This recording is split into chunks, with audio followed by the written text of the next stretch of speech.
ओम शांति।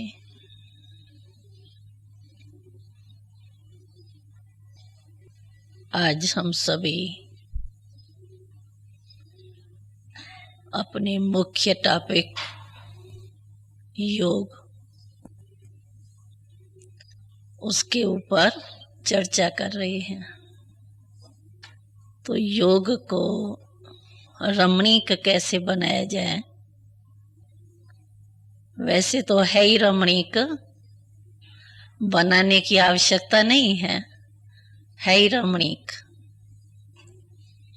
क्योंकि जिससे हम योग लगाते हैं उसको हम शब्दों में पहले क्या कहते हैं? मीठा मीठा बाबा, प्यारा प्यारा बाबा। सिर्फ बाबा शब्द भी अच्छा नहीं लगता हमको, लेकिन मीठा बाबा, प्यारा बाबा, भाग्य विदाता बाबा, दाता बाबा है, ये सारी महिमा हमारे बुद्धि में बाबा कहने से आई जाती हैं। तो जिससे हम योग लगाते हैं वो है ही मीठे ते मीठा, प्यारे ते प्यारा, और भाग्य विदाता है, दाता है। तो आप सोचो वो कितना रमणीक है। और सबसे बड़े ते बड़ी रमणीकता बाबा की कौन सी है? जो किसी में भी नहीं है, चाहे धर्म आत्मा हो, चाहे महान आत्मा हो, कोई भी हो। लेकिन हमारे बाबा में एक रमणीकता ऐसी है जो कोई कितना भी प्रयत्न करे वो रमणीकता अपने में नहीं ला सकते हैं। वो कौन सी है? आप सबको आती है? वो ध्यान में आ गई? ऐसी एक रमणीकता है बाबा में जो और किसी में हो ही नहीं सकती, चाहे कितना भी प्रयत्न करे। हाँ, बाप और बच्चे का। हाँ, मीठे बच्चे वो कोई नहीं कहे। वैसे कोई कापी ये तो कर सकता है, चलो कह देवे मीठे बच्चे, लेकिन वो कापी भी नहीं कर सकते। हाँ, निष्काम। हाँ, ये नहीं हो सकता। हाँ, बहुरूपी है। मतलब ये रमणीकता है बाबा की। तो अभी अभी बच्चा बन जाता और अभी अभी बाप बन जाएगा, और जिस समय जो आपको चाहिए वो उसको बना दो।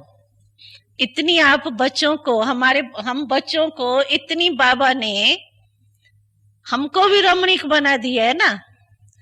बाबा अगर बाप बनता है तो हम क्या बन जाते हैं? बच्चे। अगर बाबा पति बन जाता है तो आप पत्नी बन जाते हो। और अगर वो माँ बन जाते हैं तो हम बच्चे बन जाते हैं। तो हम भी तो बहुरूपी बन जाते हैं ना, सिर्फ बाबा तो नहीं बनता है। अगर बाबा बन जावे पिता और हम बच्चे बने ही नहीं तो बाबा को भी मजा नहीं और हमको भी मजा नहीं आएगा। अगर बाबा का रूप हो पिता का और आप जो है वो उसको बच्चे के रूप में ही देखती रहो तो मजा नहीं आएगा। दोनों ही एक जैसा होना चाहिए ना, तब तो मजा आएगा ना। तो इसीलिए इतनी रमणीकता है बाबा में, जो जिस समय आप जो बनाने चाहो बाबा को उस रूप में आप अनुभव कर सकती हो। ये कोई आत्मा कर सकता है? बन के तो दिखाए, कोई बाप पति बन के दिखावे तो चपाट मार देंगे उसको। तो ये तो हो ही नहीं सकता है ना, आत्माएं तो हो ही नहीं सकती। लेकिन हमारा बाबा ऐसा है नहीं बन सकता ना, बन ही नहीं सकता ना, क्योंकि है ही नहीं ना उसका पाठ। लेकिन हमारा बाबा तो ऐसा है ना जो अभी अभी बाप हो, अभी अभी पति भी बन सकता है। और अभी अभी बच्चा भी बन सकते हैं, और फिर ऐसा एक्यूरेट बनेगा जो आपको बिल्कुल ही फीलिंग नहीं आएंगी कि ये बाप कोई बच्चा बना है, ये भी नहीं फीलिंग आएंगी आपको, क्योंकि हम लोगों ने तो ये चरित्र सारे 50 वर्ष में देख लिए है। तो बाबा जब बच्चे के रूप में आपको मिलेगा तो फिर आपको ये नहीं फीलिंग उस समय आएंगी कि ये इतना बड़ा बाप है, नहीं, उस समय आपको यही भावना आएंगी कि ये छोटा है, मैं बड़ी हूं, माँ हूं या बाप हूं। उस समय बाबा छोटा ही लगेगा। अगर बड़ा गुरु और वो लगे तो फिर तो आपको मजा ही नहीं आएगा। लेकिन यही एक बाबा है हमारा जिसमें ये विशेषता है। और सर्व संबंध, इसीलिए देखो बाबा कहता है सर्व संबंध मेरे से जोड़ो। कोई ने कन्याएं जो है ना, कोई पहले पहले जब आती है ना, तो कन्याओं को साकार में जब बाबा थे तो कोई कन्याओं से पूछते थे ना, तुम्हारा पति है शिव बाबा? तो वो शर्म करती थी, भाई मैं, हम तो कन्या है ना, पति कहाँ से है? तो कहती थी बाबा हमको तो बाप का ही रूप प्यारा है, पति पति ये शर्म आता है। तो बाबा कहता था अगर तुम पति नहीं बनाएंगी ना बाबा को तो तुमको और पति याद आ जाएगा, इसलिए बनाना ही पड़ेगा। तो बाबा कहता था एक भी संबंध अगर तुम्हारा बाबा के साथ नहीं होगा ना, वो संबंध तुमको खींच लेगा, ये तुम पक्का समझ लो। फिर तुम जाके पेंट कोट वाले से शादी करेंगी। और जो श्री कृष्ण है पीताम्बरी वाला, उससे शादी नहीं करेंगी, फिर पेंट कोट वाले के पास चली जाएंगी। तो बाबा उनको हंसाता था कुमारियों को, तो शर्म क्यों करती हो? आत्मा के नाते से जब आत्मा परमात्मा से मिलती है तो वो क्या है? सब सीताएं हैं, एक राम है, तो तुम पत्नी हो, वो पति है ना। चाहे भाई भी हैं, लेकिन आत्मा के नाते से बहनें भी भाई बन जाती है, भाई भाई का नाता है। और संबंध के रीति से भाई भी कहते हैं परमेश्वर एक है, तो ये सभी सजनियां हैं, भाई भी ऐसे बदल जाते हैं। यहाँ यही तो रमणीकता है कि भाई बहनें बन जाती है और बहनें भाई बन जाते हैं। हाँ, पतियों का पति बनता है तो आप क्या बने? पत्नी बन गए। तो यही रमणीक है ये, जो हम आत्मा भाई भाई भी बन जाते हैं और ये राम के आगे सीताएं बन जाती।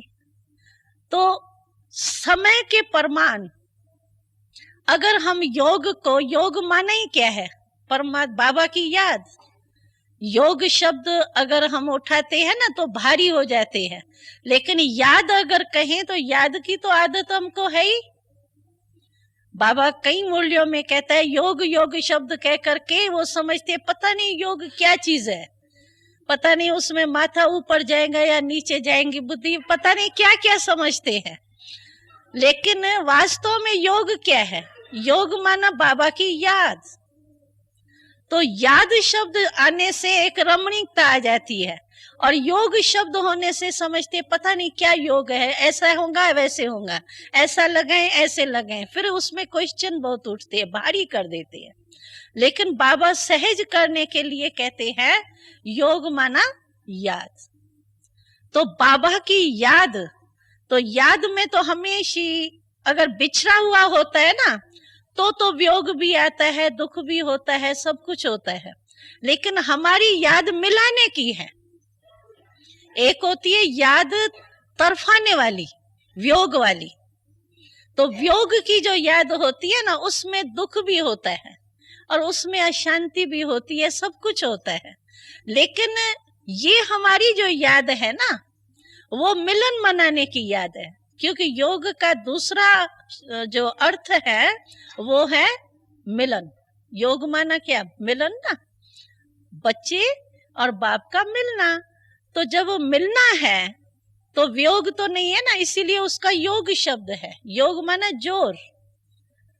तो हमारे मिलन के आधार पर है याद, इसीलिए हमको कोई दुख या तरफन या ये जो गीत गाते हैं बड़े दुख के, वो हमारे है ही नहीं।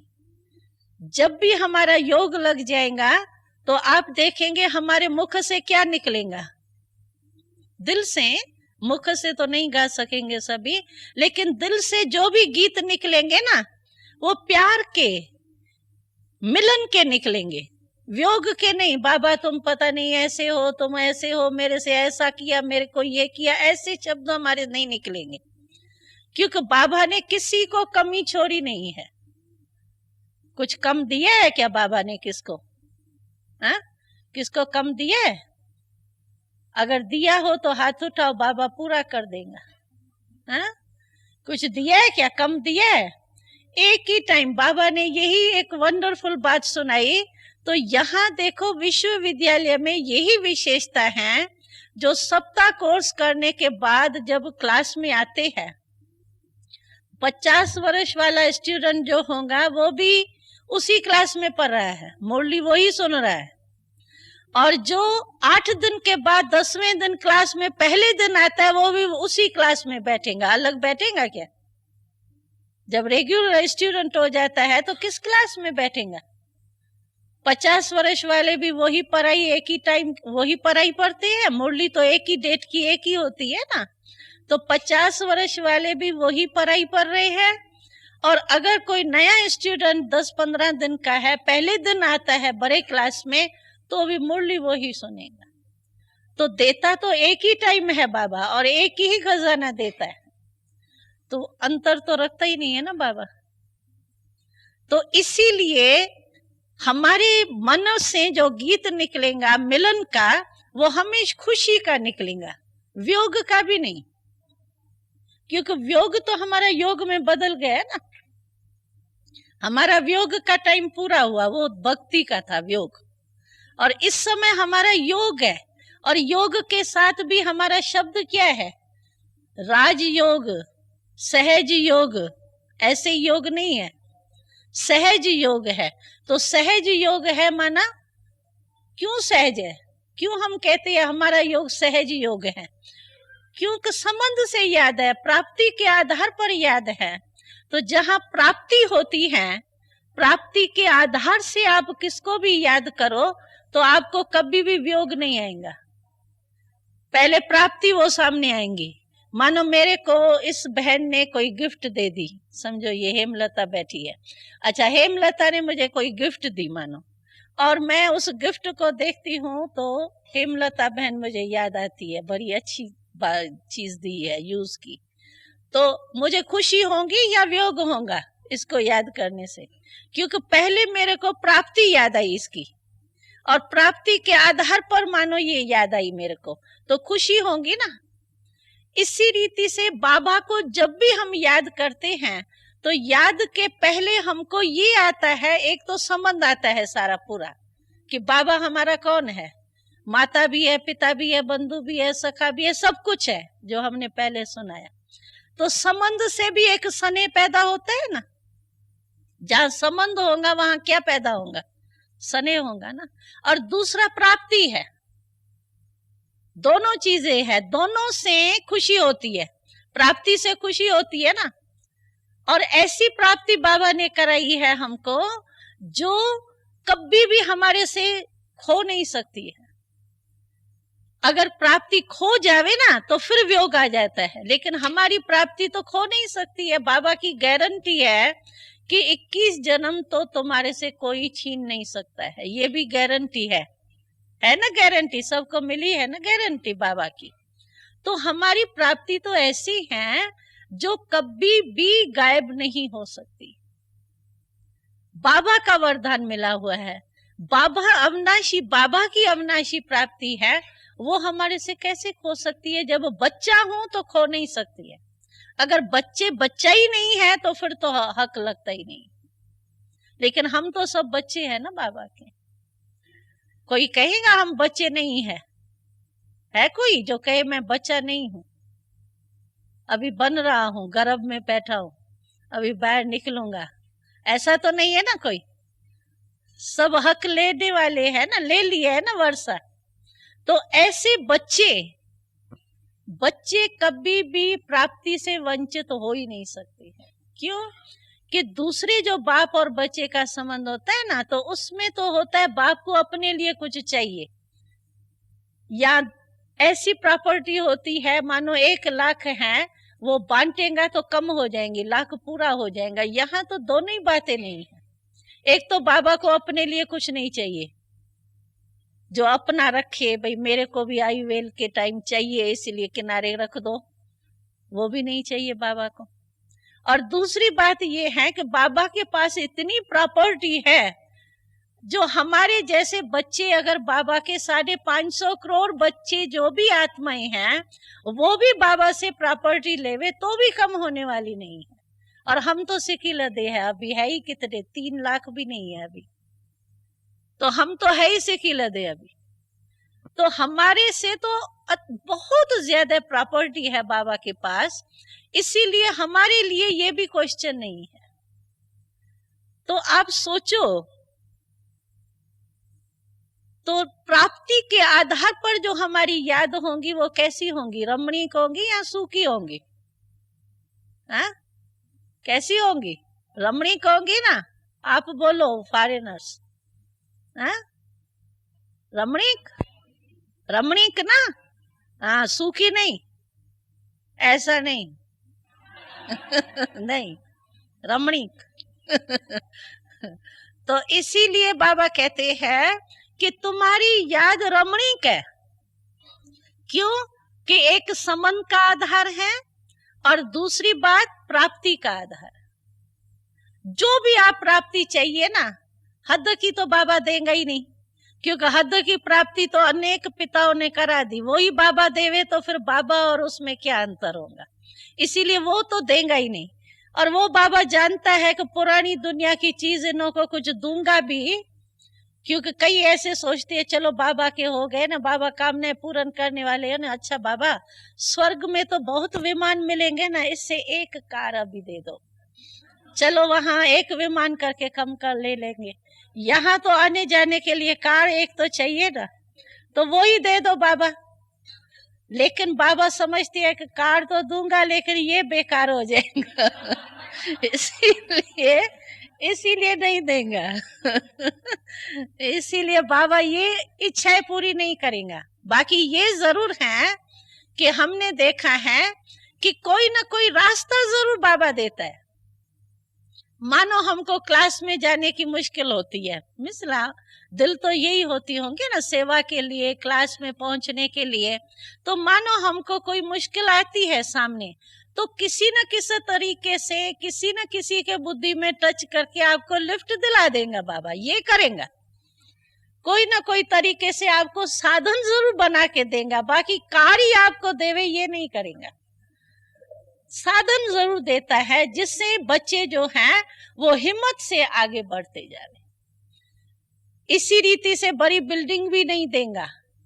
अगर साधन दे देवे ना विनाशी बाबा, तो क्या होगा? विनाशी साधन ऐसी चीज है, क्योंकि आधा कल्प तो हम विनाशी साधनों के आधार पर बहुत पले हैं ना, संस्कार पक्के है 63 जन्म के, तो 63 जन्म की अट्रैक्शन जो है ना, वो फिर से हमारे में पैदा हो सकती है और फिर वो विघ्न बन जाएंगी, फिर मेहनत करनी पड़ेगी। इसीलिए बाबा ये तो देगा ही नहीं।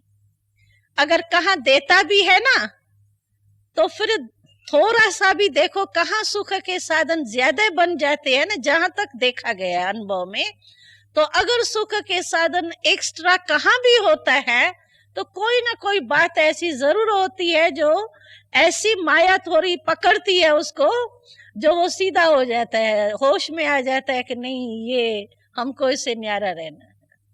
कोई ना कोई तरीका ऐसा बन जाता है, क्योंकि बाबा उसमें फंसाने नहीं चाहते हमको। और 63 जन्म के संस्कार हमारे फिर भी उस तरफ हमारे को झुका सकते हैं। इसीलिए बाबा ऐसा ही देगा, न ऊंचा न नीचा, बीच का। खाना भी ऐसा देगा आपको, न बिल्कुल ही बीलों के माफक सिर्फ सूखी रोटी और मिर्ची से खाओ, वैसे भी नहीं करेगा। और नक ऐसे देगा जो रोज आप 8-10 चीजें बना के खाते रहो, उसी में टाइम जावे, उसी में बुद्धि जावे, उसी में प्लान बनाने में जाए, वो भी नहीं करेगा। बीच का बाबा हमेशा हम लोगों को, ब्रह्मा बाबा भी कहता था, तो हमारी इकोनॉमी ये है कि न ऊंचा न नीचा, बीच का। पहनना कपड़ा भी वही पहनो, बीच का। खाना खाओ तो भी ऐसे। कोई भी चीज खरीद करते हैं ना, न एकदम ऊंची न एकदम नीची, एकदम गरीबों जैसी गंदी वो बांस वाली, वो भी नहीं, ठीक बीच का। तो हमारा जो भी है रीति वो बीच का रखेगा बाबा। जो भी पालना हमारी करता है, सेंटर्स भी आप देखो तो बीच के क्वालिटी के होंगे, न ऊंचे न नीचे। तो इसी रीति से बाबा हम लोगों को प्राप्ति करा रहा है ना, तो प्राप्ति के आधार पर बाबा हमको रमणीक बना रहा है। जब भी हम बाबा को याद करेंगे तो सिर्फ कोई बिंदी थोड़ी हमारे सामने आएंगे। कईयों को मुश्किल इसीलिए लगते है क्योंकि समझते हैं कि बाबा के याद में बैठे ना, बस बिंदी सामने आवे ना तब भी समझेंगे कि योग लगा, या मैं भी अपने को बिंदी देखूं तभी मेरा योग है शायद। लेकिन बिंदी देखो, अभी आप मिसाल के रीति से देखो, मानो मैं किसी को भी याद करती हूँ, कोई मनुष्य की बात सोचो, मिसाल तो मनुष्य का ही देने में आएगा ना, आत्मा का ही देने में आएगा ना। मानो मैं दादी को याद करती हूँ, भाई दादी, तो दादी का रूप मेरे सामने थोड़ी आएगा। मैं आर्टिस्ट बन के पहले तो ये खींचूंगी क्या, दादी की आंख ऐसे है, फेस ये है, वो आएगा क्या मेरे सामने? नहीं। दादी याद आने से कभी मेरे को दादी की शक्ल भी आ जाएंगी सामने, और कभी जो है उसका कोई गुण सामने आ जाएगा, कभी कोई बात से दादी याद आएंगी हमको, तो कहेंगे तो दादी की याद ना। मानो मेरे को आता है, दादी ने इस दिन मेरे को ये जो कहा था ना, कितनी अच्छी बात कही थी, ऐसी अच्छी बात कही थी जो देखो इस समय मेरे को वही बात काम में आ रही है। तो मेरे को वो बात आई दादी की याद, मानो तो कहेंगे तो दादी की याद है या बात की याद कहेंगे? दादी याद आई ना। तो इसी रीति से मानो बाबा की याद का अर्थ ये नहीं है कि सिर्फ बिंदी सामने आवे तभी मैं समझू योग है। अगर बाबा का कोई भी गुण, कोई भी कर्तव्य हमको याद आता है तो वो भी हमारा योग है, बाबा की याद है ना, बाबा की बात याद है ना, और तो कोई की याद नहीं है ना। तो इसी से हमारा सहज हो जाएगा। और बाकी अगर हम ये सोचते रहेंगे बस बिंदी, 1 घंटा में योग में बैठी तो बिंदी हमारे से जाए ही नहीं, बिंदी बिंदी सामने हो, वो तो होगा ही नहीं। कोई भी बात याद आवे ना हमको, कोई भी संबंध से हमको याद आता है, चलो आज मेरी मूड है, हमको बीज रूप की स्थिति आज नहीं टिक सकती है, तो हम जबरदस्ती नहीं करें कि नहीं मुझे बीज रूप बनना ही है। क्या होता है कि बीज रूप की स्टेज जो होती है ना, वो है बहुत ऊंची, पावरफुल स्टेज है।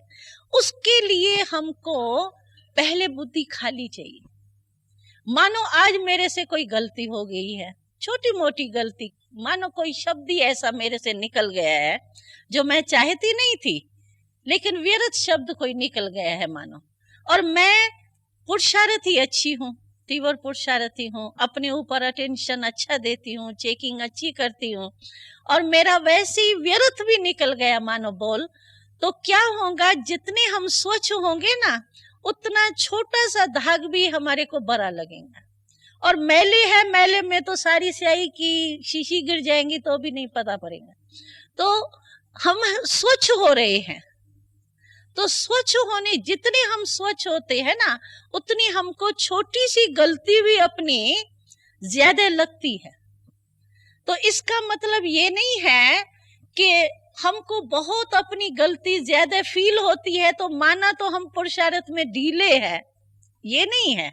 लेकिन जितने हम स्वच्छ होंगे ना उतनी छोटी सी गलती भी हमको बड़ी लगेगी, और जो पुरुषार्थ में अलग बेले होंगे उसको बड़ी गलती भी लगेंगी। ये तो होता ही है, क्या है, चलता है, सब होता है, तो उसको बड़ी गलती भी नहीं लगेंगी। और तीव्र पुरुषार्थी जो होगा, अटेंशन रखने वाला, उसको छोटी सी गलती भी अपनी ज्यादा लगेंगी। लेकिन अगर मानो कभी हमारी ऐसी गलती हो गई है ना, तो याद के टाइम आपको ज्यादा आएंगी वो याद बात। वैसे चलते फिरते बिजी होंगे, भूल जाएंगे, लेकिन जिस समय आप याद में बैठेंगे ना, उस समय वही बात आपको याद आएंगी, और वो बात याद आने के कारण क्या होगा कि बार बार आपको वो बात अपने तरफ खींचेंगी। और जब आपको वो बात अपने तरफ खींच रही है और आप कोशिश करते हो मैं बीज रूप हो जाऊं, अशरीरी हो जाऊं, बस शरीर की शुद्ध बुद्धि नहीं रहे, कैसे नहीं होगी? बात आपको खींच रही है, कमजोर हुए पड़े हो, और कमजोर आप समझते हो कि मैं बिल्कुल ही 8 मंजिल चढ़ करके ऊपर पहुंच जाऊं तो हार्ट फेल हो जाएगा या मंजिल पर पहुंचेंगे, क्या होगा? तो इसी कारण आप अपने को पहले ये चेक करो। तो मानो आज मेरे में कोई संकल्प चल रहा है व्यर्थ, विकल्प तो चलेगा नहीं ना अभी, लेकिन व्यर्थ मानो संकल्प चल रहा है। तो व्यर्थ संकल्प जब चल रहा है आपको, और फिर आप कोशिश करते हो बिल्कुल बीज रूप होने की, वो ऐसे ही है जैसे आप में ताकत नहीं है और आप 8 मंजिल पहुंचने चाहते हो, तो उसमें क्या होगा? युद्ध में आपका टाइम चला जाएगा। आप बीज रूप बनने की कोशिश करेंगे और वही बात जो है वो बार बार आपको अपने तरफ की, वो जो बाबा ने कहा ना, आज वाणी में न माया मिली न राम मिला, न माया मिली दुविधा में रह गए, तो ऐसी स्टेज हो जाएंगी उसमें। इसीलिए क्या करना चाहिए, अगर मानो ऐसी मेरी स्टेज है, क्योंकि कभी कभी पुराने संस्कार से कभी कुछ हो भी जाता है ना, तो या तो मेरे में इतनी शक्ति है, खत्म कर दिया मैंने बाबा को सुना करके और मेरे बुद्धि से निकल गई, फिर तो बात ठीक है। लेकिन अगर नहीं निकली, बाबा के आगे मैंने बोला फिर भी बात मेरे पास ही आ रही है मानो, तो ऐसे टाइम पर क्या करना चाहिए कि संकल्प को खत्म करने के लिए संकल्प से कट होगा आपका। समझो व्यर्थ संकल्प है आपको, तो व्यर्थ संकल्प को शुद्ध संकल्प से पहले खत्म करो, चेंज करो, रास्ता लिंक तोड़ो उसका व्यर्थ का। तो शुद्ध संकल्प कुछ करो, बीज रूप पीछे बनो, पहले शुद्ध संकल्प में आओ, शुद्ध संकल्प के बाद फिर आप बीज रूप की बलि ट्रायल करो। लेकिन जब तक आपने व्यर्थ संकल्प को शुद्ध संकल्प में पहले परिवर्तन नहीं किया ना, तब तक आप बीज रूप स्थिति में पहुंचने की कोशिश करेंगे, उसमें आपका टाइम जो है वो वेस्ट होगा। इसीलिए इस तरीके से आप चलो, बाबा की वाणी याद करो, जैसे बाबा ने अभी लास्ट में कहा ना, कोई भी अपना टाइटल याद करो, कोई ज्ञान की वाणी मुरली याद करो। अच्छा, कई बार ऐसा भी होता है मुरली की पॉइंट याद करेंगे ना तो मुरली की पॉइंट भी याद नहीं आएंगी, इतने तक भी होता है। कभी फोर्स होता है ना उसका व्यर्थ संकल्प का, तो क्या होगा, मुरली की पॉइंट भी आपको याद नहीं आएंगी, आधी पॉइंट याद आएंगी। हाँ, बाबा ने कहा था स्वदर्शन चक्रधारी बनना है, बनना तो मुझे वही है, हूं तो मैं सचमुच स्वदर्शन चक्रधारी, फिर इसमें ये क्यों सोच रहा हूँ, नहीं मैं स्वदर्शन चक्र, फिर वो स्वदर्शन चक्र के बजाय फिर वो बात आ जाएंगी, फिर पता ही नहीं पड़ेगा कि स्वदर्शन हुआ या अभी ये बात का दर्शन हो रहा है, पता ही नहीं पड़ेगा। तो कभी कभी ऐसी लहर अगर होती है ना, तो ऐसे टाइम पर फिर क्या करना चाहिए, जैसे देखो कभी अज्ञान काल में भी किसका मन बहुत दुखी होता है, बहुत कोई वो टेंशन आ जाता है, तो वो क्या साधन करते हैं, कोई मनोरंजन के स्थान पर चले जाके अपने मन को चेंज करने की कोशिश करते हैं ना। कहीं जो है वो क्लब में चले जाएंगे, कहीं सिनेमा में चले जाएंगे, कहीं कोई दोस्त के पास ऐसे गपशप लगाने चले जाएंगे, ऐसे कुछ करेंगे, या कोई नावल पढ़ने शुरू कर देंगे, कोई किताब कहानियों का पढ़ने, मनोरंजन करेंगे, जिससे कि मन मेरा जो है वो चेंज हो जाए, दूसरे तरफ हो जाए। तो हमारा मनोरंजन भी बहुत अच्छा है। हमारा मनोरंजन ये है, ज्ञान की बात गुया आपके बुद्धि में नहीं बैठती है, तो अपने जीवन के अनुभव की स्टोरी आप उस समय याद करो, ये भी मनोरंजन है। जैसे वो किताब पढ़ते हैं ना कहानियों का, तो हमारी जीवन की कहानियां कितनी है। आप मधुबन में आ जाओ, मधुबन में गए थे, बाबा से मिले थे, फिर बाबा ने क्या कहा था, फिर दादी दीदियों ने क्या कहा था, ये जो स्टोरी है ना अपने जीवन की स्टोरी प्रैक्टिकल की, उसमें चले जाओ। वो थोड़ी हल्की चीज है और वो मनोरंजन ऐसा है जो आपके मन को चेंज कर देगा। तो अगर मानो कई बार बाबा कहता है अच्छा और कुछ नहीं, आपको लक्ष्मी नारायण के चित्र के सामने जाके बैठ जाओ, ऐसा मैं बनूंगा, ऐसा मेरा श्रृंगार होगा, ऐसा मेरा ये श्रृंगार किसके कारण इतना मिलता है, संपत्ति क्यों मिलती है, अच्छा 2 ताज क्यों मिलता है, इसी के मनन करो जाके उसके सामने देख करके। कभी बाबा कहते हैं रिकॉर्ड बजा करके उसके अर्थ में चले जाओ। चलो और कहाँ बुद्धि नहीं जाती है ना, तो रिकॉर्ड बजा के उसके अर्थ में चले जाओ। तो ये मनोरंजन के हल्के से साधन है हमारे। अगर मानो बुद्धि आपकी बार बार उस तरफ जाती है और आप उसी युद्ध में लगे हुए हो ना, तो क्या होता है, मानो आधा घंटा बीत गया, टाइम पूरा हो गया आपका, कहेंगे आज तो मेरा पता नहीं क्या था, मेरा तो आधा घंटा ही चला गया, योग वो कुछ लगा ही नहीं, तो दिल शिकस्त हो जाएंगे मानो। इसीलिए पहले आपको साधन सब होने चाहिए। अगर मानो कभी आपकी युद्ध ऐसे चलती भी है व्यर्थ संकल्प की, कभी कभी पुराने संस्कार बहुत विकराल रूप से आके अटैक करते हैं ना, तो उनको फिर हटाने के लिए ये भिन्न भिन्न तरीके आपके बुद्धि में होने चाहिए।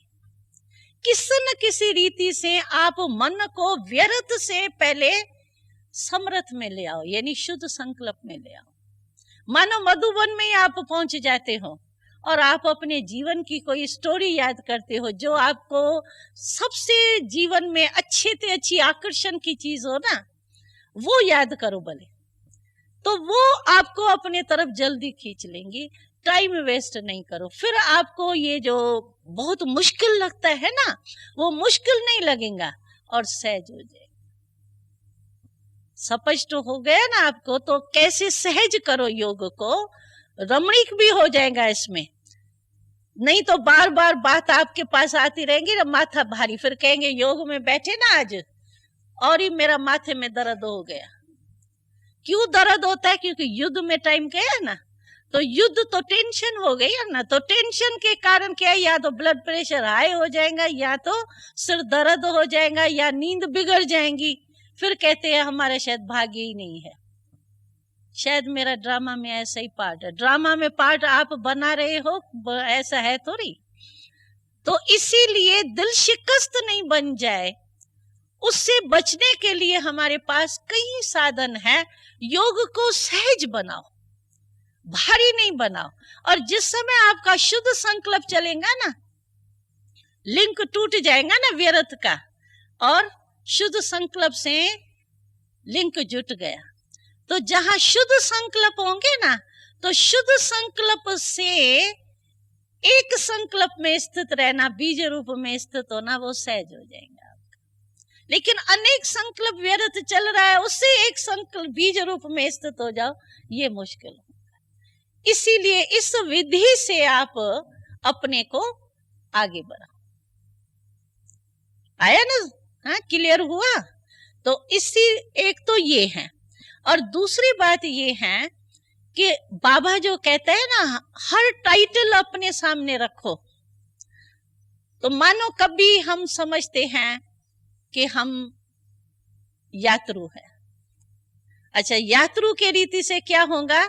यात्रु को क्या याद आता है? मंजिल, पंडा और अपनी सामग्री। यात्रु को क्या याद आएगा? यही याद आएगा ना। तो इसी रीति से क्या है तो बात वही है, वही याद। आप इसमें नहीं मुझे पता अशरीरी क्या, अव्यक्त क्या, फरिश्ता क्या, बाबा कहते है, बात वही, लेकिन भिन्न भिन्न शब्द बाबा देता है रमणीक बनाने के लिए।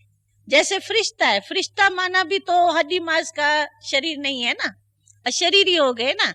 साकार शरीर, हड्डी और मांस के शरीर से तो अशरीरी हो गए ना। अशरीरी का अर्थ ये है कि शरीर हमको अपने तरफ खींचे नहीं। अशरीरी माना ऐसा नहीं कि मक्खी बैठे तो मुझे पता ही नहीं पड़े, तभी मैं समझू कि मैं अशरीरी हो गई। नहीं, ऐसे तो ध्यान में चले जाए तभी हो। ऐसे थोड़ी, ये अशरीरी का अर्थ ये नहीं है। या मैं ऐसे बैठी हूं, मानो मैं कहती हूँ बाबा बैठता है ना 2 घंटा, तो मैं भी योग में ऐसे बैठूं तभी मैं समझो अशरीरी है। बाबा बाबा की बात दूसरी है, अभी मैं भी बैठूंगी तो भी नहीं बैठ सकती। तो अशरीरी का अर्थ ये नहीं है कि मेरे को टांग में दर्द हो रहा है तो मैं कहूँ नहीं मेरा योग ही ठीक नहीं है। भाई वो तो पुराना शरीर है, किसको टांग में तकलीफ होगी, तो इसका ये थोड़ी है कि योग मेरा ठीक नहीं है। योग मेरा ठीक है लेकिन शरीर मेरा पुराना है, मुझे पता है दर्द पड़ता है, तो ऐसे कर दो ना, इसमें क्या है। तो ऐसा नहीं समझो तो मैंने ऐसा ऐसा किया ना, माना मेरा योग ठीक ही नहीं है, तो इसमें नहीं जाओ। हंसते हैं। तो इसीलिए इसका अशरीरी का मतलब ये नहीं है कि बिल्कुल शरीर की शुद्ध बुद्धि नहीं रहे। अशरीरी माना हमारी बुद्धि को बाबा के सिवाय और शरीर की कोई भी बात अपने तरफ आकर्षित नहीं करे। मानो अभी मैं यहाँ ऐसे बैठी हूँ, अभी बात करते करते मैं ऐसे कर लेती हूँ, मुझे पता भी नहीं पड़ेगा कि मैंने ऐसे किया है। ऐसे होता है ना, यानी खींच नहीं रहा है मेरे को ये, लेकिन ऑटोमेटिक शरीर का एक धर्म है। मानो मेरी टांग ऐसे सूख रही है, ऐसे करने से मैं ऐसे से ऐसे कर दूंगी, पता भी नहीं पड़ेगा क्या हुआ ये। अच्छा, नींद तो नहीं आ रही है किसको?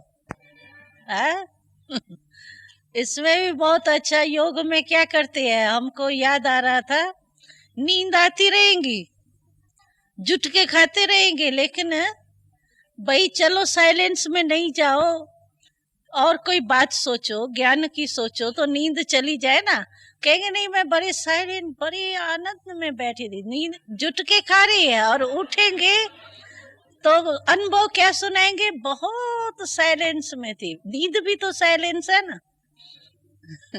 तो ऐसे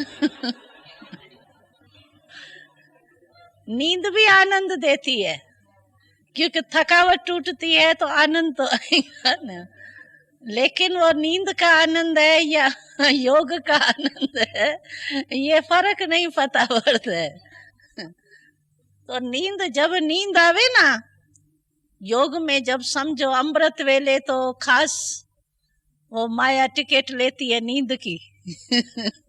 तो जिस समय नींद का वाइब्रेशन हो ना, तो उस समय आप साइलेंस की स्टेज का अनुभव बिल्कुल ही नहीं करो। साइलेंस और नींद बहुत नजदीक है। इसीलिए उस समय आपको कोई नशे की बात, बाबा की जो नशा चढ़ाता है ना बाबा, तुम वही हो, तुम पूज्य हो, तुम्हारी इतनी पूजा होती है, तुम पूर्वज हो, तुम फाउंडेशन हो, ऐसी ऐसी जो बाबा नशा चढ़ाता है ना, ऐसी बातें सोचो उस समय, तो फिर नींद जो है ना वो थोड़ा सा लाइन बदली हो जावे।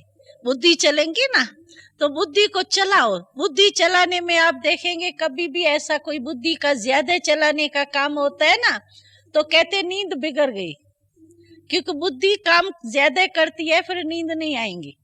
तो अगर आप बुद्धि को उस समय चलाओ, ऐसे नहीं बस मैं चुप करके शांति में बैठी हूं ना, ये नहीं, चलाओ बुद्धि को उस समय।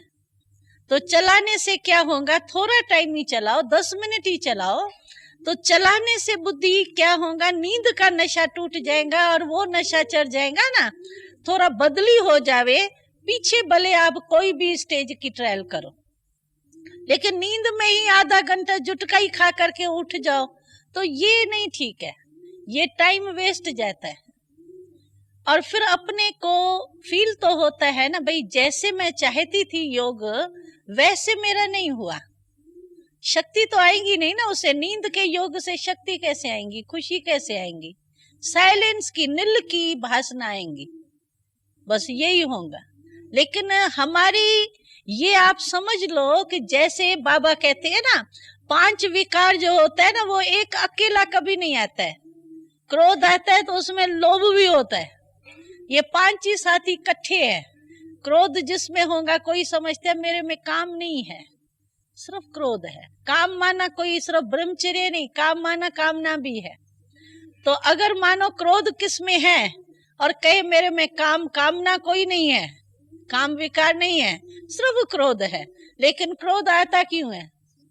जब इच्छा पूर्ण नहीं होती है तभी तो क्रोध आता है, ऐसे ही क्रोध आ गया। तो बीज तो है ना, साथी तो आपस में है ना, जैसे ये काम क्रोध लोभ मोह अहंकार, ये आपस में साथी है, भाई है, जुड़वे है। तो इसी रीति से ये सुख शांति आनंद प्रेम, ये जो हमारे गुण है ना, ये भी एक दो में साथी है, भाई बहन है, ये भी साथ में ही होते हैं। हमारी मानो हम बैठते, हम कहते बस बिल्कुल साइलेंस में बैठ जाएं, तो हमारी शांति भी नील वाली नहीं है। हमारी शांति में खुशी भी है, शक्ति भी है, आनंद भी है, प्रेम भी है। तो सब रस इकट्ठा है हमारा, अलग अलग नहीं। बस भले एक विशेष होता है, भाई आज शांति का अनुभव अभी मैं करती हूँ, अभी मैं सुख का करती हूँ, लेकिन हमारी अलग शांति जिसमें खुशी नहीं हो, नील वाली हो, ये हमारी शांति है नहीं, वो सन्यासियों वाली शांति है, हमारी नहीं है ऐसी। हमारी शांति में सुख भी भरा हुआ है, प्रेम भरा हुआ है। अच्छा मानो मैं डीप साइलेंस में चली जाती हूँ, अच्छा डीप साइलेंस का भी मैं अनुभव करती हूँ, तो बाबा से योग लगाती हूँ तभी करती हूँ ना। अच्छा योग माना संबंध, और संबंध में प्रेम नहीं होगा तो संबंध आपका कहाँ से आएगा? तो हमारी नील की एक स्टेज नहीं है शांति की, जो आप सोचो भले नींद भी आ रही है, शांति में बैठी हो, वो नील वाली सन्यासियों वाली लाइन में चले जाते हो। लेकिन हमारी जो शांति का साइलेंस का अनुभव भी है, उस साइलेंस की शक्ति कहते हैं, सिर्फ साइलेंस नहीं कहते हैं, कहते साइलेंस की शक्ति है। तो साइलेंस में शांति में हमारी शक्ति भी है, और शक्ति में खुशी भी होती है। इसीलिए हमारी जो है वो रमणीक है, शांति भी रमणीक है हमारी। हम कहेंगे हम चुप करके बैठे हैं, लेकिन कितना अंदर हमको रमणीक, बस बाबा मिला फरिश्ता बन गए, कभी उड़ रहे हैं, कभी सतयुग में जा रहे हैं, कभी सूक्ष्म वतन जा रहे हैं, कितना अंदर रमणीक है, बैठे हैं चुपचाप बस। तो हमारा तो रमणीक है ना। तो इसीलिए वो अगर नील वाले शांति में चले जाते हैं ना, तब भी नींद आती है, या नींद के कारण वो अनुभूति जो सुनाते हैं ना, बड़ी शांति थी, बड़ी आनंद था, आनंद नहीं होता है, वो नील वाली शांति होती है। तो उस लाइन में कभी भी नहीं जाना। इसीलिए भी जो है वो संस्कार, कईयों के संस्कार बन जाते हैं, हमने देखा है। जिस समय योग में बैठेंगे ना, उस समय भारी बैठेंगे और वैसे ठीक होंगे, लेकिन योग में बैठना और नींद और भारीपन उसका शुरू होना, वो कारण क्या होता है? कारण ये होता है कि वो साइलेंस में जाने की कोशिश कर, और वो साइलेंस में उनको खुशी और शक्ति की अनुभूति नहीं होती है, इसीलिए नींद के तरफ उनका झुकाव। तो ये भी अटेंशन रखना। रमणीक है हमारा ज्ञान, सुख की शांति नहीं है, रमणीक है, इसीलिए फिर आपको मजा आएगा बहुत।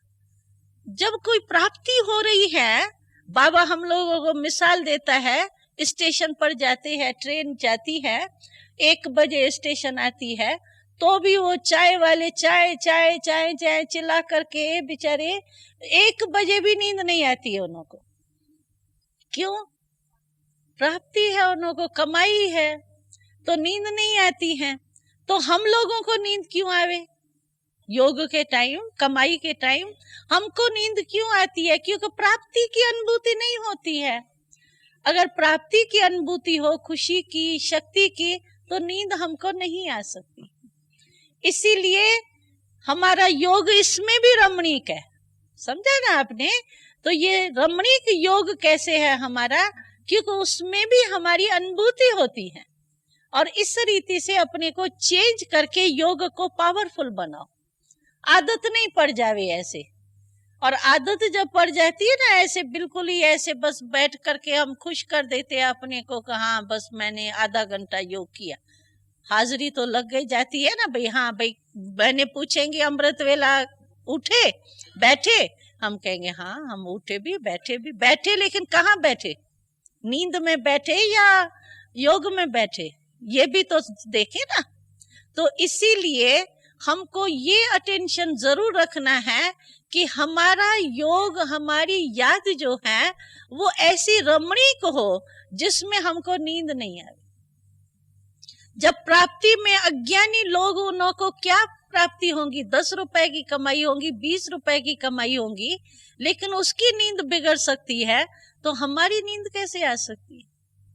क्योंकि प्राप्ति का अनुभव कम होता है, इसीलिए। तो इसमें भी हमारा अमृत वेला भी साइलेंस में गुम होने का नहीं है, लेकिन वरदान लेने का है, प्राप्ति करनी है।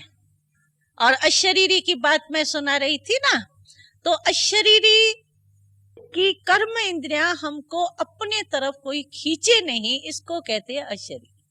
और फरिश्ता जीवन जो कहते हैं है वही, लगभग अर्थ वही होता है, लेकिन भिन्न भिन्न, जैसे बाबा कहते हैं ना आलू वही होते हैं, लेकिन कभी आप रसे में खाओ, कभी आप आलू की टिक्की बना के खाओ, कभी आप चिप्स करके खाओ, तो आपको मजा आएगा। वही सूखे ही आलू आपको रोज खिलाते रहे तो आप कहेंगे क्या है, बोर हो गए। और है वही आलू, लेकिन टिक्की बना करके खिलाए तो आप कितनी खाएंगे? खाएंगे ना। जैसे समोसे उस दिन मैंने देखा, समोसे है तो वही आलू, लेकिन समोसे के रूप में हो गया, तो दूसरी बारी ऑफर की तो सभी ने बड़े प्यार से खाया, और अगर सूखी सब्जी होती तो खाते। तो रूप चेंज होता है ना। ऐसे ये बाबा भी हमारे योग की जो है स्टेजेस जो बताते हैं ना, कभी अशरीरी के रीत से हो जाओ, कभी फरिश्ता। फरिश्ता माना है वही अशरीरी स्टेज, यानी हड्डी मांस का ये है नहीं, ये भान नहीं है, हड्डी मांस का पुतला हमको अपने तरफ खींचता नहीं है, बस सिर्फ लाइट का आकार होता है। तो आकार के बिना तो हम चल फिर नहीं सकते है ना। इसीलिए अशरीरी स्टेज यानी शरीर का भान हमको खींचे नहीं, लेकिन हम काम काज करेंगे तो हमको चोला तो चाहिए ना, बिना उसके थोड़ी करेंगे। इसीलिए बाबा कहते हैं कि फरिश्ते रूप में स्थित हो जाओ। फरिश्ता माना हमारा आकार होगा, लेकिन लाइट का, हड्डी मांस हमको अपने तरफ आकर्षित नहीं करे। हमारे शरीर का रिश्ता, बाबा कहते हैं फरिश्ता अर्थात जिसका किसी से रिश्ता नहीं। तो रिश्ता माना अपने शरीर के भान से भी रिश्ता खींचे नहीं, बॉडी कॉन्शियस हमको खींचे नहीं, इसको कहते हैं फरिश्ता जीवन। जैसे अशरीरी का अर्थ है वैसे ही फरिश्ते जीवन का भी है, लेकिन इसमें फरिश्ते जीवन में फिर क्या है कि अशरीरी बन करके आप लाइट के आकार से चलो फिरो, घूमो फिरो, काम काज करो, तो आपको वो थकावट नहीं होगी और हल्कापन रहेगा। क्योंकि फरिश्ता माना बोझ उतर गया ना, हड्डी मांस का भान खत्म हो गया ना, तो इसीलिए वो भान आपको नहीं खींचेगा, लेकिन एकदम हल्के डबल लाइट स्टेज में स्थित होके काम काज भी करेंगे, लेकिन ऐसा लगेगा बिल्कुल ही हल्के है।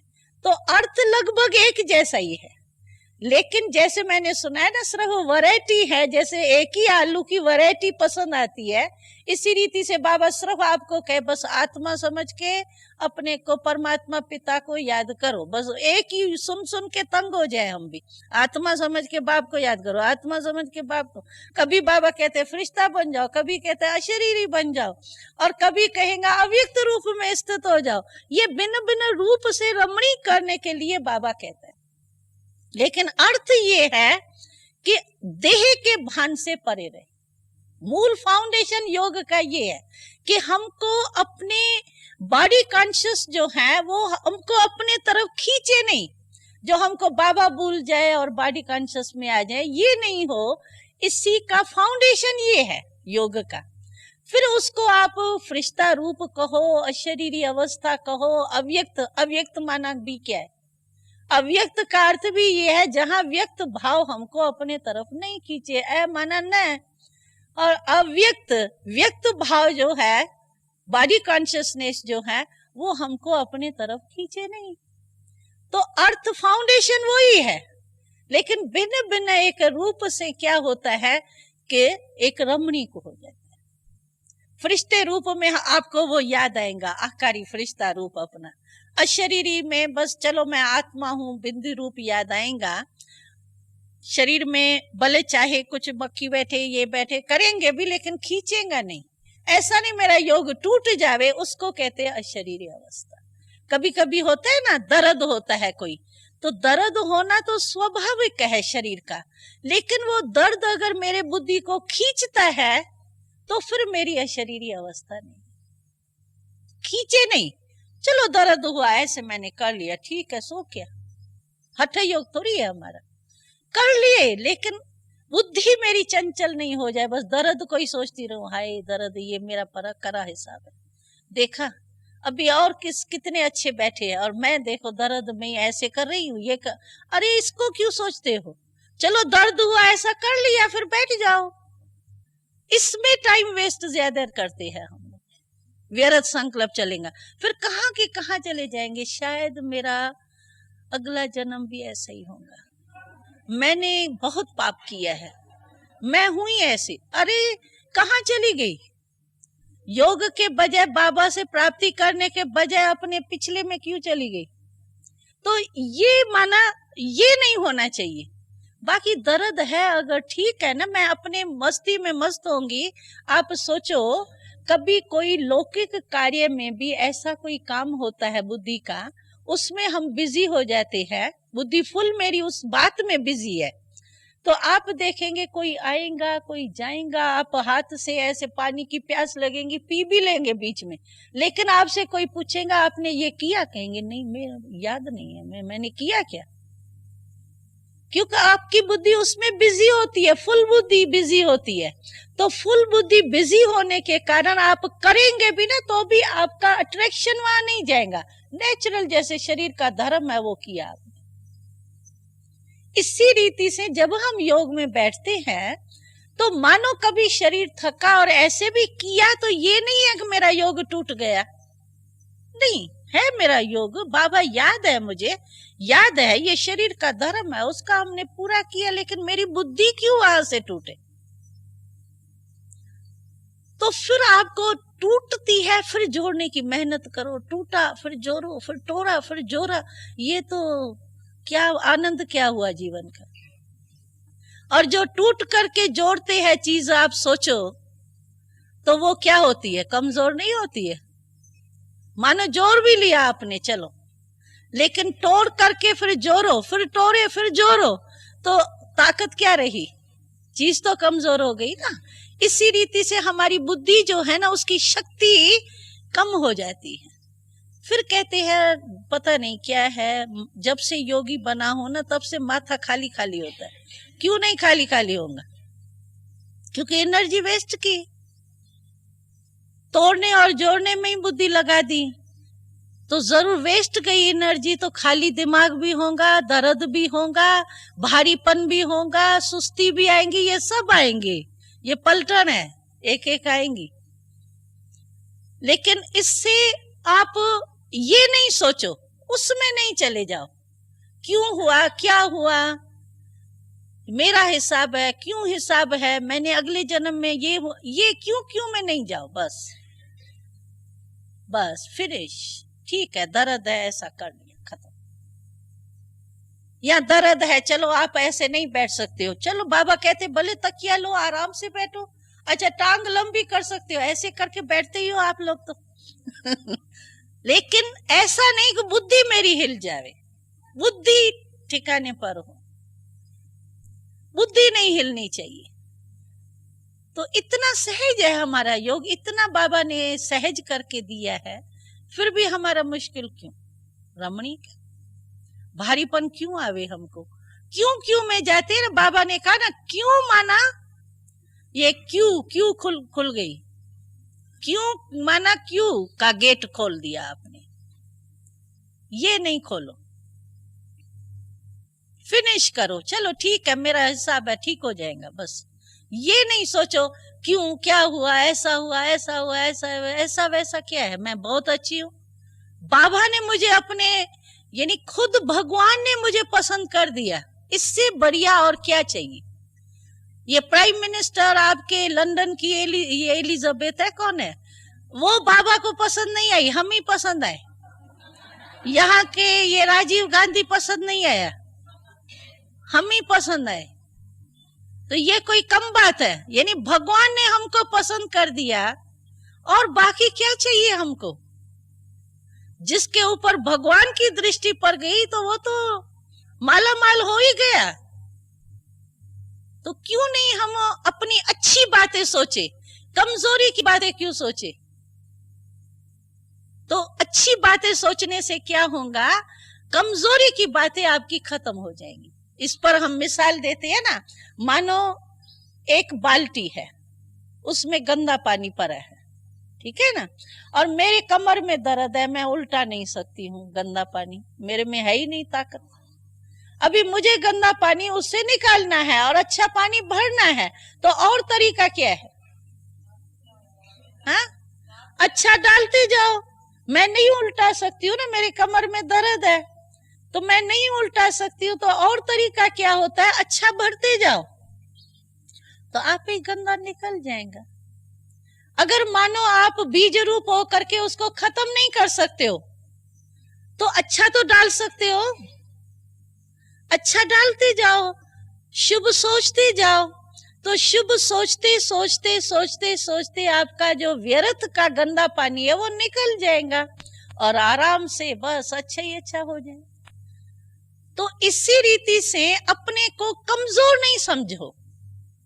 शायद मैं ऐसा हूं, शायद वायद नहीं है, मैं हूं, अच्छा हूं, तब यहाँ बाबा ने हमको अपने योग्य बनाए। जरूर मेरे में कोई विशेषता है। बाबा ये बार बार कहता है कि आप लोग जो यहाँ ब्रह्मण बने हो, तो ब्रह्मण आत्मा ऐसी कोई हो ही नहीं सकती है। बाबा की पसंदी में कभी गलती हो ही नहीं सकती। हम अपने आप को फालतू में इस भाग्य से गवा देते। अपने आप को, जैसे नहीं कहते अपने पाँव पर लगाया वो कुआरा, अपने आप को ही चपाट मार ले, ऐसे हम लोग करते हैं। बाकी बाबा ने हमको पसंद किया है, तो भगवान की पसंद ही गलत हो सकती है क्या? तो जरूर मैं हूं ना अच्छा, तभी तो भगवान ने पसंद किया ना हमारे को। ऐसे ही कैसे कर लिया? जरूर मैं हूं, लेकिन क्या हूं? जो भगवान मेरे को बता रहा है वो हूं। उल्टा सुल्टा और नहीं सोचो, मैं पुरानी दुनिया की बातें नहीं सोचो, मैं इंजीनियर हूं, मैं डॉक्टर हूं, मैं बड़ा बुद्धिमान हूं, नहीं। जो बाबा ने बुद्धि मेरे को दी वैसा। तो बाबा ने मुझे पसंद किया और बाबा ने कहा था कि लास्ट नंबर जो माला का 16,000 का होगा ना, लास्ट 16,000 वाला, उसमें भी कोई विशेषता है, तभी मैंने उसको भी अपना बनाया। 16,000 तक बाबा ने कह दिया है, उससे बाहर तो जाएंगे ही नहीं ना। तो इसीलिए हमारे में कोई विशेषता न हो, ये हो ही नहीं सकता है हमारे में विशेषता, तभी भगवान ने हमको पसंद किया है। तो उस नशे में रहो। अभी पसंद तो किया बाबा ने, अभी बाबा कहता है पसंदी तो मेरी हो तुम्हारी, बाकी कितने योग्य मेरे समान कितने बनते हो वो आपके ऊपर। चाहे तो आप मेरे समान बनो, चाहे तो मेरे सन्मुख बैठने वाले बनो, चाहे तो मेरे किनारे पर बैठने वाले बनो, वो तो हो गई। लेकिन क्यों बने हम, क्यों नहीं समान बने? सबको अधिकार बाबा ने दिया है। और इतना लास्ट मुरली में तो बाबा ने ये भी कहा, तो अभी तक कोई भी बाबा नंबर दिया ही नहीं है, रिजल्ट आउट नहीं हुई है जब तक, तब तक सबको चांस है, कोई भी आगे बढ़ सकता है। तो इतनी खुली छूटी भगवान हमको दे रहा है, तो बाकी हमको और क्या चाहिए? इसीलिए हमारी बुद्धि में कभी भी कोई बोझ व्यर्थ संकल्प का होना ही नहीं चाहिए। क्यों हो? भगवान के है, भाग्यवान है, और बस भगवान ही मेरा है और कोई है ही नहीं। बाकी क्या है ही क्या पुरुषार्थ में मेहनत करनी पड़ेगी? भगवान की बन गई, बस उस नशे में चलो, खुशी में चलो, और क्या करना है। और याद का भी हमने सुना है ना, तो जैसे बाबा कहते हैं ना, भिन्न भिन्न कर्म में भिन्न भिन्न संबंध से मुझे याद करो तो रमणीक हो जाएंगे। जैसे कई दफ्तर में जाते हैं, अभी दफ्तर में जैसे अपना वो वो क्या कहते हैं उसको जो बड़ा होता है दफ्तर का, बांस, बांस कहते, हाँ। तो तो जैसे वो बांस होता है ना, तो याद रहता है ना भाई ये मेरा बांस है, तो ऐसे बाबा को उस समय बांस के रूप में देखो ना, है हमारा डायरेक्शन दे रहा है, मैं काम कर रही हूँ, मेरा बांस वो है, ये थोड़ी है जो आत्मा है, ये तो सिर्फ काम का डायरेक्शन देने के लिए है। लेकिन बुद्धि को हमारे पकड़ने वाला कौन है उस समय? बाबा मेरे से करा रहा है ना, मेरे से बाबा करा रहा है, तो कौन सा बांस हुआ आपका? बाबा हुआ ना। तो काम दफ्तर में काम करते अपनी जैसे बांस को याद रखते हैं वैसे उस रूप से याद रखो। अच्छा खाना बनाते, मैंने एक बात बहुत अगले ग्रुप में सुनाई थी, खाना बनाते हैं, बुलाओ बाबा को, आप भी आके बनाओ, मेरी मदद करो, क्यों? बाबा करेगा, इतनी मदद करेगा। मैंने मिसाल सुनाया था, एक हमारे दिल्ली में एक है डायरेक्टर था ये हवा पानी के दफ्तर का, तो माथुर जी हैं। तो वो एक बारी क्या हुआ कि ये नागालैंड है ना, वहां गवर्नमेंट ने उसको भेजा। तो नागालैंड में तो कोई खाने पीने का भी वो ठीक नहीं मिलता है, और वो अपने युगल जो देह की युगल है उसको नहीं ले जा सकता था। तो बाबा से छुट्टी लेने आया यहाँ। तो बाबा को कहा, तो बाबा मैं जा रहा हूँ और अकेला जा रहा हूँ, ये जो उसकी युगल का नाम विजय था, कहा विजय को तो नहीं ले जा सकता हूँ क्योंकि ऐसा शहरी ऐसा है, तो मैं अभी तो जा रहा हूँ अकेला ही। तो बाबा ने उसे पूछा, कहा तो अच्छा अकेले जा रहे हो? कहा हाँ बाबा शहर ऐसा है ना। कहा अकेले जा रहे हो? कहा हाँ बाबा ऐसे। कहा अकेले जा रहे हो? तो वो अकेले, बाबा बार बार उसको कहे अकेले जा रहे हो, अकेले जा रहे हो। तो उसको होश आया कि ये बाबा क्यों कह रहे हैं। कहता है बाबा नहीं नहीं नहीं बाबा आप तो मेरे साथ। तो बाबा ने कहा ऐसा युगल तुमको मिला है जो टिकट भी खर्च नहीं करनी पड़ेगी। और किट भी कोई नहीं, सोचना भी नहीं पड़ेगा कि भाई ऐसे शहर में वो क्या करेंगी। ऐसा युगल तुमको मिला है, वो तो तुमको भूल गई और विजय याद आई। तो उसको भराया, कहा बाबा आप तो मेरे साथ है। कह रहे हो तो बेचारा गया। अभी ऑफिसर था, उसने जीवन में कभी खाना बनाया ही नहीं। ऐसे कई भाइयों को थोड़ी अनुभव होता है खाना बनाने का, तो वो खाना कभी बेचारे ने बनाया नहीं। अभी गया, कहते बाबा तो मेरे साथ है लेकिन मुझे साधन तो ले जाने पड़ेंगे। तो वो बेचारा सारा सीखा, चकला बेलन आटा गूंदना ये करना सब कई ले तो जाना पड़ेगा ना, कैसे खाएगा, वहां तो बहुत गंदा खाना मिलेगा, कैसे खाएगा। तो ये सारा किट बैग बना करके गया। तो कहते हैं जब गया तो पहला दिन आया, तो मैंने कहा अभी क्या बनाऊं, भूख तो लगी रही थी, तो क्या करूं। तो आलू कढ़ाई रखी, तो मैंने कहा चलो आलू भी तल लूंगा उसी में और पूरी भी तल लूंगा, तो मेरा काम हो जाएगा, आलू पूरी बना के खा लूंगा। जब आलू काटने बैठा तो चाकू कभी चलाया ही नहीं। तो कहा तो छिलके उतारने बैठू आलू का, तो आधा पौना आलू तो छिलके में ही खत्म हो गया, और यहाँ आलू तो फिर आने नहीं है। इकोनॉमी है ना, यहाँ से इंडिया से लेके गया, अभी वहां आलू मिले नहीं मिले, मतलब मुश्किल ही मिलता था, बाहर से आता था तभी लेते थे।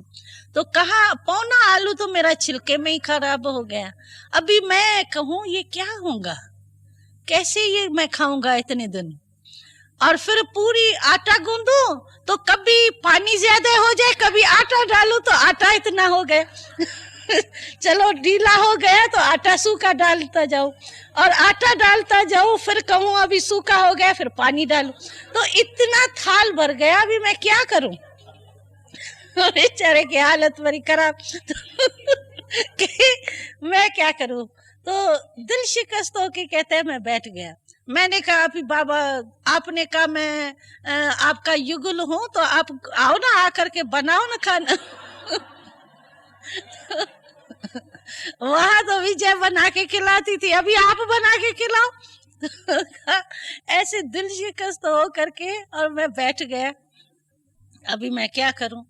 कहते हैं मैं 2 मिनट बैठा दिल शिकस्त होके, तो बस आज तो शायद खाना मेरे को मिलना ही नहीं है। तो ऐसे बैठ गया, तो बाबा अभी आप जानो, आपका काम जाने। तो कहा 2 मिनट के बाद मुझे ऐसा हुआ जैसे बाबा कहता है चलो और मैं तुम्हारा बनवाता हूँ, ऐसे ऐसे करो, जैसे नहीं कोई हाथ चलवाता है, इसी रीति से। तो मैंने फिर आलू भी काटे और सब्जी भी बनाई, और आटा जो है उसको ऐसे ऐसे ठीक करो, वो जैसे कोई करा रहा है, हाथ तो उसी के ही थे, लेकिन जैसे कोई डायरेक्शन देवे और बस बिल्कुल ही सहज हो जावे ना। तो कहा 2 मिनट में ये आलू भी अच्छे कट गए और आटा भी ठीक मैंने कर लिया, बेला तो बहुत बढ़िया बेली, और इतनी अच्छी सब्जी बनी, कहता है कि जीवन भर में ऐसी विजय ने भी हमको नहीं बना के दी।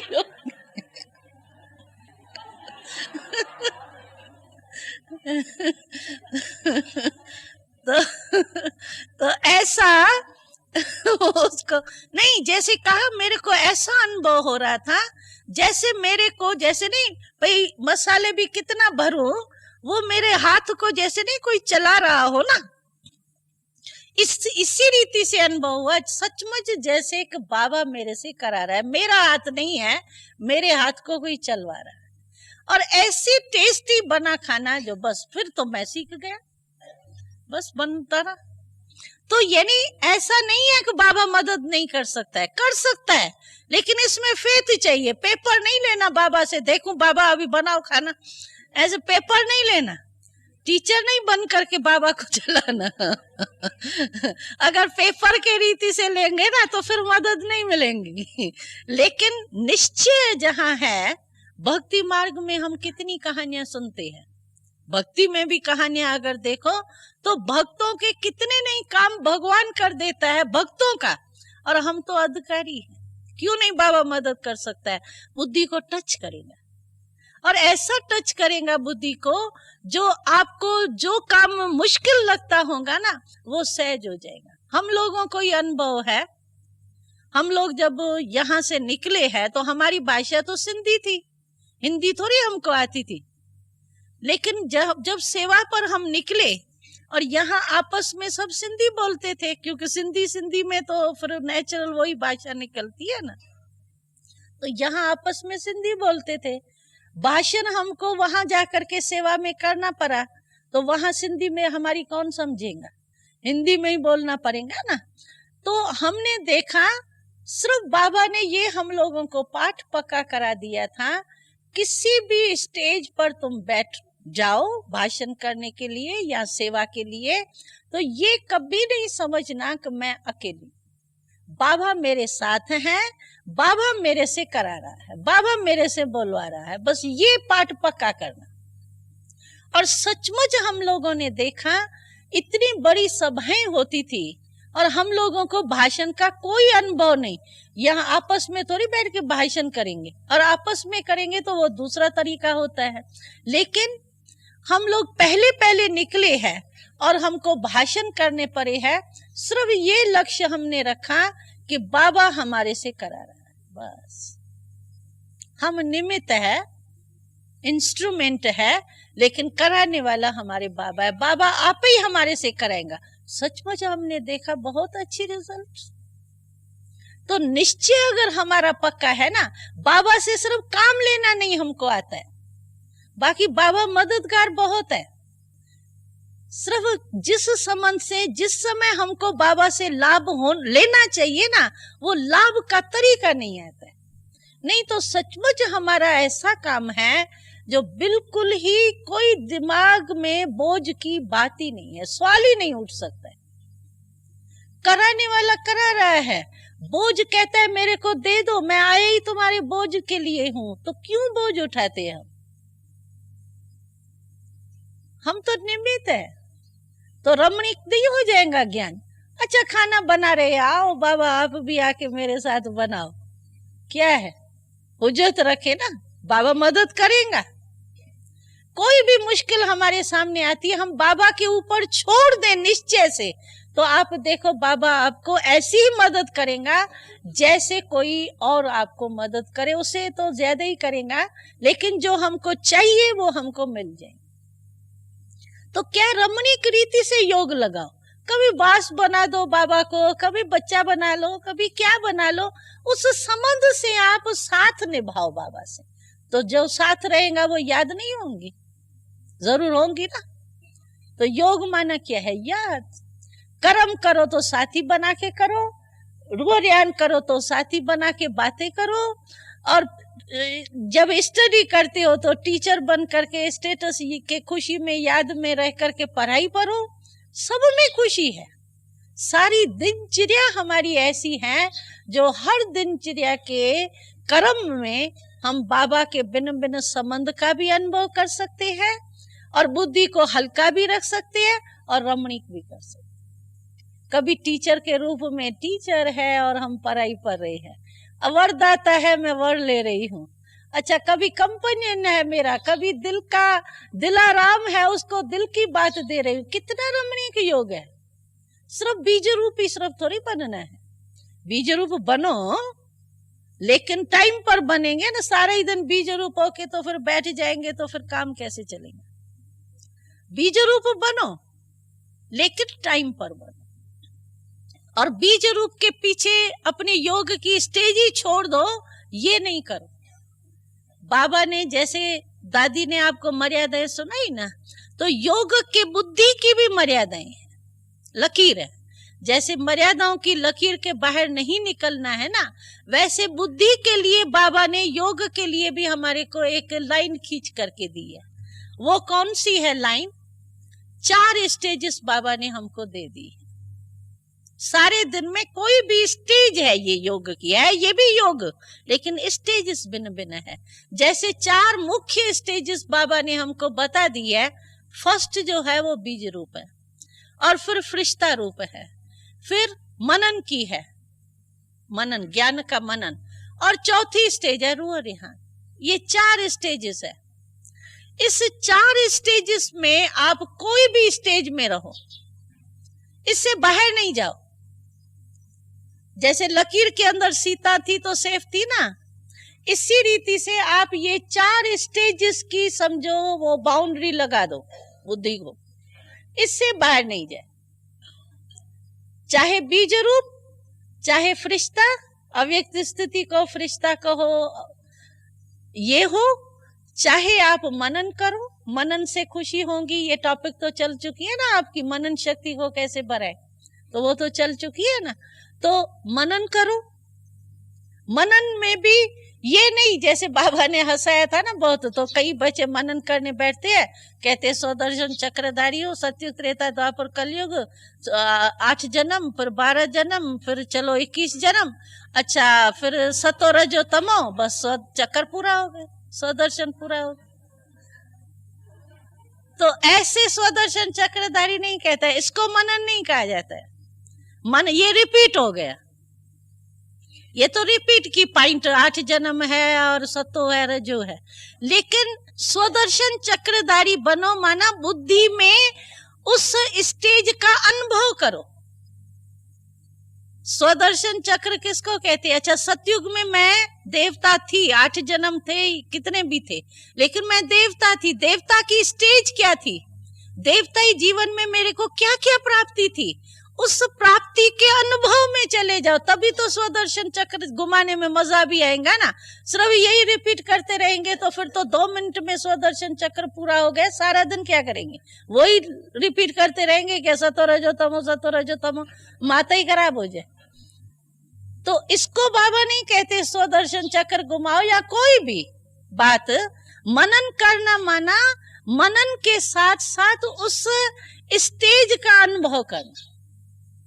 मानो मैं यात्रु हूं, तो यात्रु बिल्कुल ही यात्रा पर कैसे मैं जाती हूँ, यात्रा किस द्वारा करती हूँ। हमने पहले भी सुनाया था कि 5 शब्द होते हैं किसी भी टॉपिक को स्पष्ट करने के, क्यों, क्या, कब, कैसे और कौन, ये 5 शब्द होते हैं।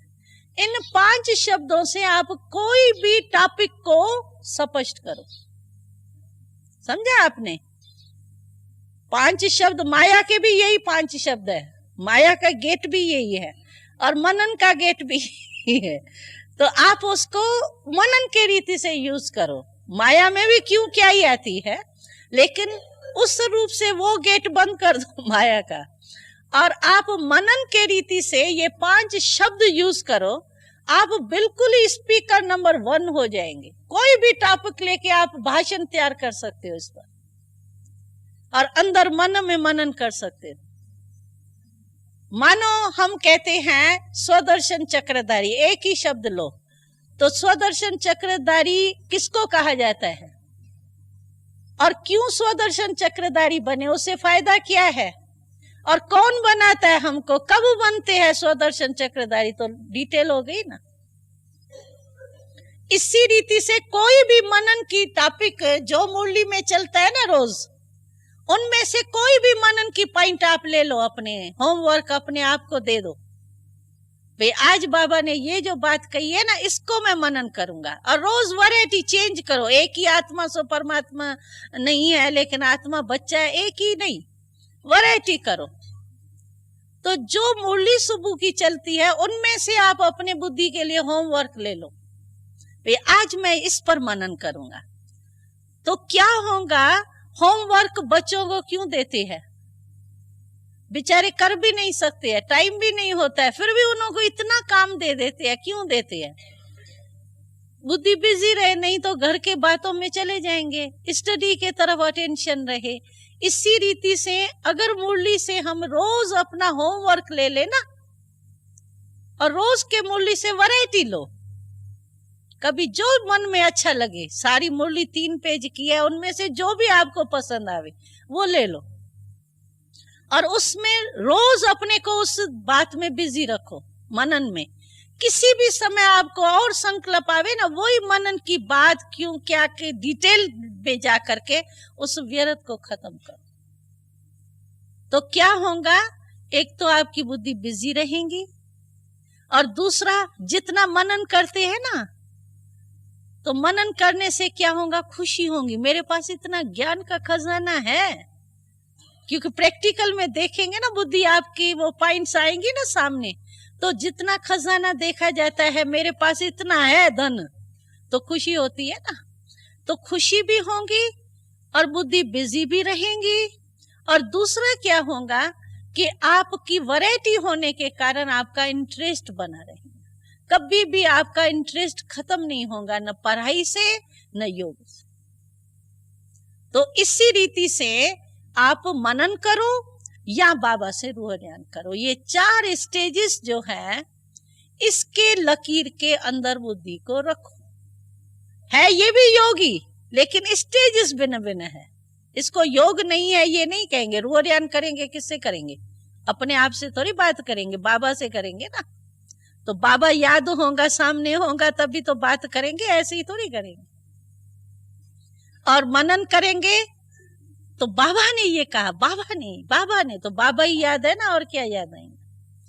तो ये भिन्न भिन्न स्टेजेस है, उन स्टेजेस में अपने बुद्धि को रखो। जब ऐसे आपकी बुद्धि सदैव इसी में ही रहेगी ना, फिर बीज रूप होना आपके लिए इतना इजी हो जाएगा, जो आपको मेहनत नहीं करनी, क्योंकि बुद्धि खाली है। बाबा की या बाबा से रूह ध्यान है, या मनन है, या फरिश्ता जीवन है, या बीज रूप स्टेज है। बुद्धि और खाली है, और कुछ है ही नहीं बुद्धि में, तो बीज रूप होना बहुत सहज हो जाए। और बीज रूप स्टेज का एक घड़ी की भी अगर आपको प्रैक्टिकल में अनुभूति हो गई ना, बीज रूप की पावरफुल स्टेज की, तो वो एक घड़ी की भी जो शक्ति है, वो इतना समय आपके पास चलेंगी, जो जैसे बाबा कहते हैं ना, सोपन होता कितने टाइम का है, बहुत थोड़े टाइम का होता है, लेकिन सारी जीवन उसमें पास करके आते हैं।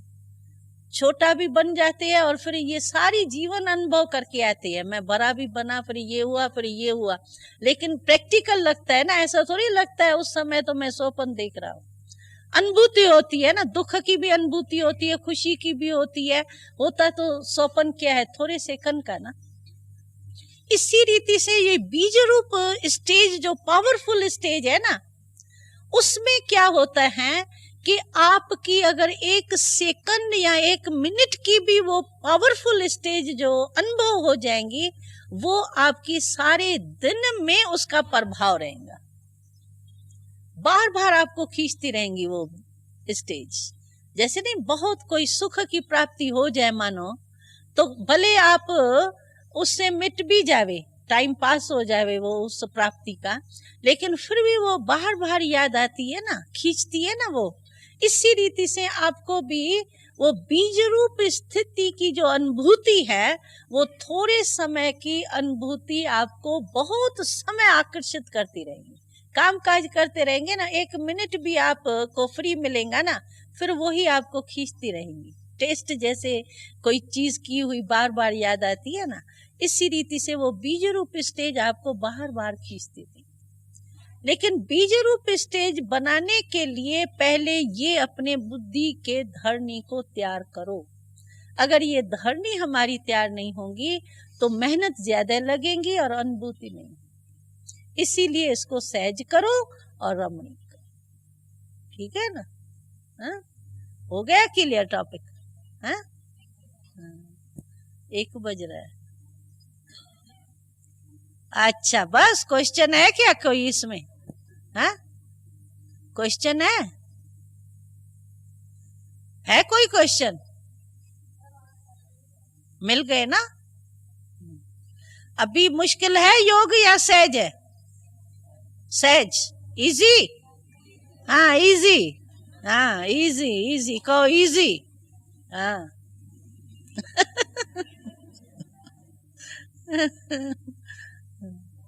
हमारा बाबा ऐसा बैठा है, छोड़ो उसके ऊपर सारा। हम लोग तो बचपन से यही सीखे, कोई भी बात आती है, बाबा आप जानो, आपका काम जाने, हम तो जाके याद में खड़े हो जाएंगे बस। और सचमुच बाबा की बहुत मदद होती। अच्छा।